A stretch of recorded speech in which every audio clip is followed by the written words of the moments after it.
परिचय। पिताजी, मुझे यह जगह बहुत पसंद है। यह पार्क बहुत सुंदर है और यह प्रकृति से भरपूर है। हाँ बेटा, इसीलिए हम प्रतिदिन सुबह यहाँ टहलने के लिए आते हैं। पिताजी, वो साइकिल चलाने वाला इतना थका हुआ क्यों है? वो इतना थका हुआ इसलिए है क्योंकि वह अपनी ऊर्जा खो रहा है। ऊर्जा? अच्छा, मेरे विज्ञान के शिक्षक ने हमें पिछले सप्ताह ऊर्जा के बारे में पढ़ाया था। बहुत अच्छे बेटे, लेकिन क्या तुम्हें कार्य और सामर्थ्य के बारे में भी पता है? नहीं पिताजी। ठीक है, मैं तुम्हें समझाता हूं। लड़के द्वारा साइकिल चलाना किया गया कार्य कहलाता है। लड़के की वह क्षमता जितने समय तक वह साइकिल चलाता है ऊर्जा कहलाती है, और कार्य करने या उसके द्वारा साइकिल चलाने की चाल की दर सामर्थ्य कहलाती है। आइए कार्य, ऊर्जा और सामर्थ्य के बारे में संक्षेप में जानकारी प्राप्त करें। उद्देश्य। इस पाठ के अंत में आप निम्न करने में सक्षम हो जाएंगे: कार्य, ऊर्जा और सामर्थ्य को परिभाषित करना, किए गए कार्य को मापना, एक चर बल द्वारा किए गए कार्य की गणना करना, गतिज ऊर्जा और स्थितिज ऊर्जा को परिभाषित करना, कार्य ऊर्जा प्रमेय को समझना, एक चर बल द्वारा कार्य ऊर्जा समीकरण को समझना, ऊर्जा के विविध रूपों को जानना, ऊर्जा संरक्षण के बारे में समझना, संघटय को जानना। परिभाषा। अपने दैनिक जीवन में हम कार्य, ऊर्जा और सामर्थ्य के कई उदाहरण देख सकते हैं।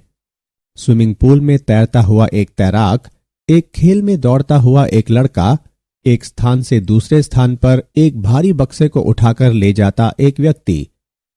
सभी परिदृश्यों में कार्य, ऊर्जा और सामर्थ्य का प्रयोग होता है। कार्य। बल द्वारा किए गए कार्य को विस्थापन की दिशा में बल के घटक और इस विस्थापन के परिणाम के गुणनफल के रूप में परिभाषित किया जाता है। W बराबर F गुणा D। W बराबर F cos थीटा गुणा D। निम्नलिखित परिस्थितियों में किया गया कार्य शून्य होता है: जब बल और विस्थापन परस्पर लंबवत होते हैं, जब बल शून्य होता है, जब विस्थापन शून्य होता है। गतिज ऊर्जा। किसी पिंड में किसी गति के कारण जो ऊर्जा होती है उसे गतिज ऊर्जा कहते हैं। गतिज ऊर्जा बराबर 1/2 mv वर्ग। बहता हुआ जल, उड़ता हुआ पक्षी गतिज ऊर्जा वाले पिंडों के कुछ उदाहरण हैं। यह तार्किक है कि तेज चाल से गतिमान एक पिंड में धीमी चाल से गतिमान पिंड से अधिक गतिज ऊर्जा होनी चाहिए। उदाहरण। आइए गतिज ऊर्जा का एक उदाहरण लें। 10 किलोग्राम का एक पिंड विराम अवस्था में है जिस पर 40 न्यूटन का एक बल लगाया जाता है। 20 सेकंड के बाद पिंड द्वारा अर्जित की गई गतिज ऊर्जा की गणना करें। आइए हल देखें। दिए गए मान है m बराबर 10 किलोग्राम, u बराबर 0, f बराबर 40 न्यूटन, t बराबर 20 सेकेंड, v बराबर u प्लस at का प्रयोग करने पर हमें प्राप्त होता है v बराबर 80 मीटर प्रति सेकेंड। गतिज ऊर्जा बराबर 1/2 mv वर्ग। गणना करने पर हमें प्राप्त होता है गतिज ऊर्जा बराबर 32,000 जूल। एक चर बल द्वारा किया गया कार्य। जब विस्थापन डेल्टा x बहुत कम होता है तो किया गया कार्य डेल्टा W बराबर f of x delta x। क्रमागत आयताकार क्षेत्रफलों को जोड़ने पर किया गया कुल कार्य W लगभग f ऑफ x और डेल्टा x के गुणनफल की प्रारंभिक स्थिति xi से अंतिम स्थिति xf तक योगफल के बराबर है। सभी आयतों के क्षेत्रफलों को जोड़ने पर हमें प्राप्त होता है डेल्टा x टेंड्स टू 0 वक्र के अंदर क्षेत्रफल पूरी तरह से f ऑफ x द्वारा किए गए कार्य के बराबर है। कार्य ऊर्जा प्रमेय। किसी कण की गतिज ऊर्जा में परिवर्तन कुल बल द्वारा इस पर किए गए कार्य के बराबर होता है। Kf माइनस Ki बराबर W। Kf और Ki क्रमशः वस्तु की अंतिम और प्रारंभिक गतिज ऊर्जाएं हैं। कार्य का आशय बल और उस विस्थापन से है जिस पर यह आरोपित होता है। कार्य एक निश्चित विस्थापन तक पिंड पर बल द्वारा किया जाता है। एक चर बल के लिए कार्य ऊर्जा प्रमेय। यहां बल एक दिशा में सतत रूप में बदल रहा है। गणना करने पर dk बटे dt बराबर d बटे dt गुणा 1/2 mv वर्ग हम प्राप्त करते हैं। dk बटे dt बराबर f गुणा dx बटे dt। इससे प्राप्त होता है dk बराबर f dx। अब प्रारंभिक स्थिति xt से अंतिम स्थिति xf तक समाकलन करने पर हम पाते हैं kf माइनस kt बराबर कार्य। यही एक चर बल के लिए कार्य ऊर्जा प्रमेय है। कार्य ऊर्जा प्रमेय में समय अंतराल का समाकलन शामिल है। यह ध्यान रखना चाहिए कि यह अदिश रूप में है। स्थितिज ऊर्जा। पिंड की स्थिति या आकार के कारण इसमें जो ऊर्जा होती है उसे स्थितिज ऊर्जा के रूप में परिभाषित किया जाता है। उदाहरण के लिए बांध में संचित जल, एक पहाड़ी पर रखा पत्थर, धनुष की तनी हुई डोरी आदि। जब किसी पिंड को बिना त्वरण के जमीन से ऊपर ऊंचाई तक उठाया जाता है तो गुरुत्वाकर्षण के विरुद्ध कार्य किया जाता है और यह कार्य पिंड में स्थितिज ऊर्जा के रूप में संचित हो जाता है। अतः स्थितिज ऊर्जा बराबर mgh। अब पिंड को नीचे की ओर छोड़ा जाए तो इसकी चाल बढ़ती जाती है। जमीन से टकराने से ठीक पहले इसकी चाल v की घात 2 बराबर 2gh। इस समीकरण को इस प्रकार लिखा जा सकता है 1/2 mv वर्ग बराबर mgh। यांत्रिक ऊर्जा का संरक्षण।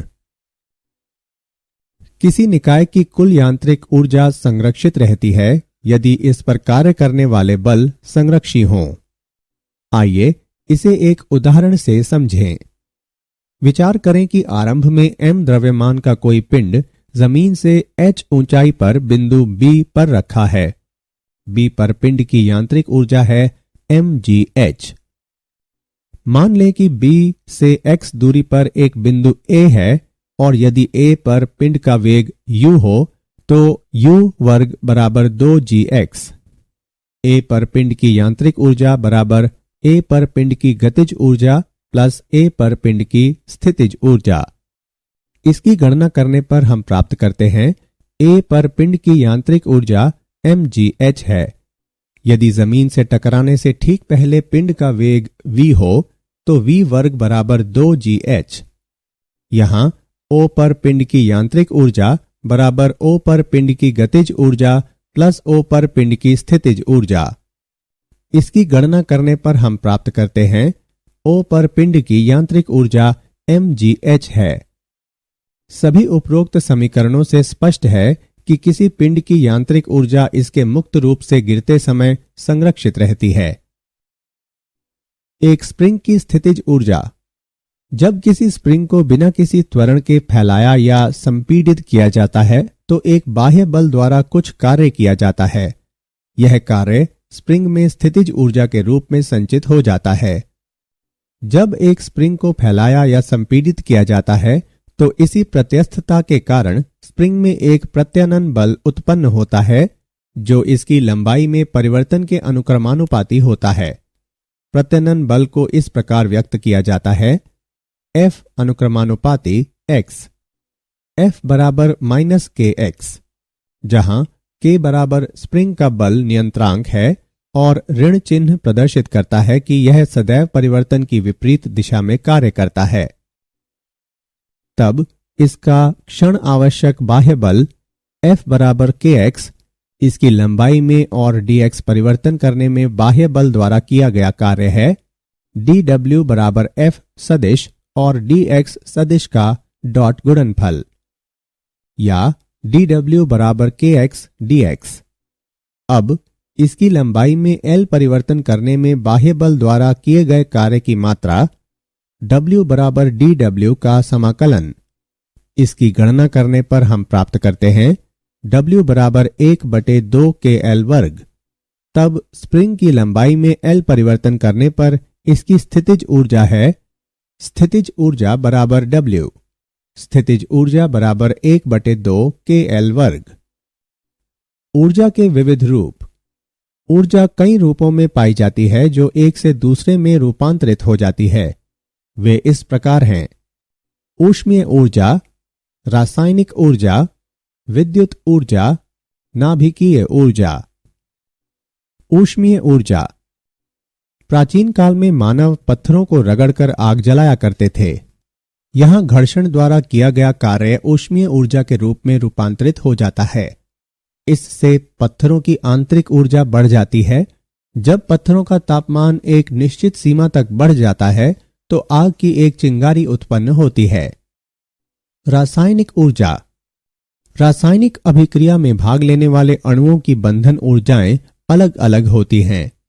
एक रासायनिक अभिक्रिया सामान्यतः परमाणुओं की पुनर्व्यवस्था होती है। रासायनिक अभिक्रियाओं के दो प्रकार हैं: ऊष्माक्षेपी अभिक्रिया और ऊष्माशोषी अभिक्रिया। ऊष्माक्षेपी अभिक्रिया। इस अभिक्रिया में अभिकारकों की कुल ऊर्जा अभिक्रिया के उत्पादों से अधिक होती है और ऊष्मा मुक्त होती है। ऊष्माशोषी अभिक्रिया। इस अभिक्रिया में अभिकारकों की कुल ऊर्जा अभिक्रिया के उत्पादों से कम होती है और ऊष्मा अवशोषित होती है। विद्युत ऊर्जा। विद्युत आवेश और धारा एक दूसरे को आकर्षित या प्रतिकर्षित करते हैं। इस प्रकार एक दूसरे के सापेक्ष उन्हें गति कराने के लिए सामान्यतः कार्य करने की जरूरत होती है। इस कार्य से संबंध ऊर्जा विद्युत ऊर्जा कहलाती है। नाभिकीय ऊर्जा। एल्बर्ट आइंस्टाइन 1879 से 1955 ने दिखाया कि द्रव्यमान और ऊर्जा समतुल्य हैं और एक संबंध द्वारा संबंधित हैं। E बराबर mc वर्ग, जहां c निर्वात में प्रकाश की चाल है। नाभिकीय अभिक्रियाओं में दो प्रकार हैं। वे हैं नाभिकीय संलयन और नाभिकीय विखंडन अभिक्रियाएं। नाभिकीय संलयन। सूर्य की ऊर्जा का स्रोत नाभिकीय संलयन का एक उदाहरण है। सूर्य में 4 हल्के हाइड्रोजन नाभिक समेकित होकर एक हीलियम नाभिक बनाते हैं, जिसका द्रव्यमान अभिकारकों के द्रव्यमान के योगफल से कम होता है। यह द्रव्यमान अंतर द्रव्यमान दोष डेल्टा M कहलाता है, जो ऊर्जा का स्रोत है। नाभिकीय विखंडन। नाभिकीय विद्युत संयंत्र नियंत्रित नाभिकीय विखंडन का उपयोग करता है। विखंडन में एक भारी नाभिक जैसे यूरेनियम 235 92 एक न्यूट्रॉन द्वारा हल्के नाभिकों में टूटता है। अंतिम द्रव्यमान प्रारंभिक द्रव्यमान से कम होता है और द्रव्यमान अंतर ऊर्जा में रूपांतरित हो जाता है। ऊर्जा संरक्षण। ऊर्जा संरक्षण के सिद्धांत के अनुसार ऊर्जा को एक रूप से दूसरे रूप में बदला जा सकता है, लेकिन विलगित निकाय की कुल ऊर्जा नियत रहती है। ऊर्जा न तो उत्पन्न की जा सकती है, न ही नष्ट की जा सकती है। ब्रह्मांड को एक विलिगत निकाय के रूप में देखा जा सकता है। ब्रह्मांड की कुल ऊर्जा नियत है। यदि ब्रह्मांड का एक भाग ऊर्जा खोता है तो दूसरा भाग ऊर्जा की बराबर मात्रा प्राप्त कर लेता है। सामर्थ्य। किसी पिंड के सामर्थ्य को पिंड द्वारा कार्य करने की दर के रूप में परिभाषित किया जाता है। सामर्थ्य एक अदिश राशि है और इसे P से व्यक्त करते हैं। पिंड की सामर्थ्य P बराबर W/T। इसका SI मात्रक वॉट है। सामर्थ्य के सामान्यतः प्रयुक्त किए जाने वाले अन्य मात्रक किलोवाट या हॉर्स पावर अश्वशक्ति हैं। 1 हॉर्स पावर बराबर 746 वॉट। तात्कालिक शक्ति। इसे किसी विशिष्ट क्षण बहुत कम समय अंतराल में औसत शक्ति या सामर्थ्य के रूप में परिभाषित किया जाता है। संघटय। दो पिंडों के मध्य संघटय को बहुत ही कम समय अंतराल के लिए पारस्परिक अन्योय क्रिया की प्रक्रिया के रूप में परिभाषित किया जाता है, जिसके कारण संपर्क में आने वाले पिंडों की ऊर्जा और संवेग परिवर्तित हो जाते हैं। संघटय दो प्रकार का होता है। प्रत्यास्थ संघटय, यह संघटय का वह प्रकार है जिसमें निकाय का संवेग और गतिज ऊर्जा दोनों संरक्षित रहते हैं।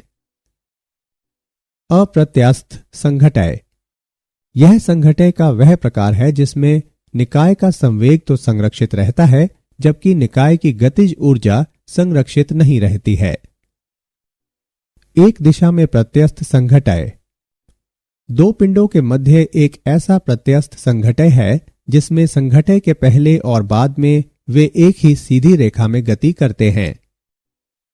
दो दिशाओं में प्रत्यस्थ संघटय, यह प्रत्यस्थ संघटय का एक ऐसा प्रकार है जिसमें पिंड संघटय के बाद समान रेखा के अनुदिश गति नहीं करते हैं, लेकिन संघटय से पहले अपनी गति की रेखा वाले समतल में गति करते हैं।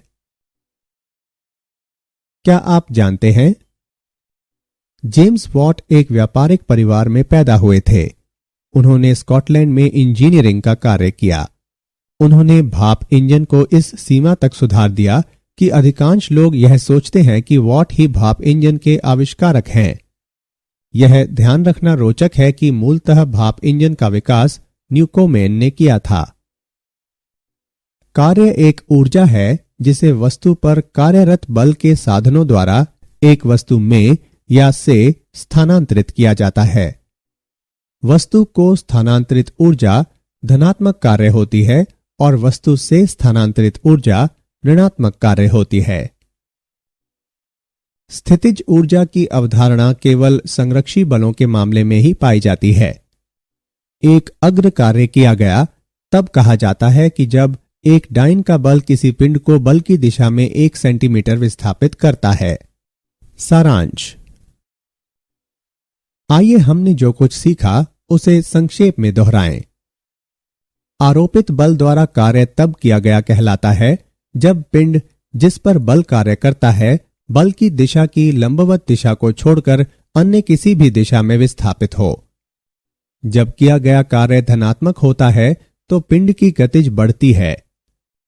Fs आलेख और S अक्ष के मध्य क्षेत्रफल से किया गया कार्य प्राप्त होता है।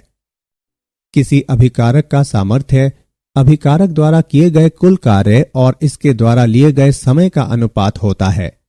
यह एक अदिश राशि है।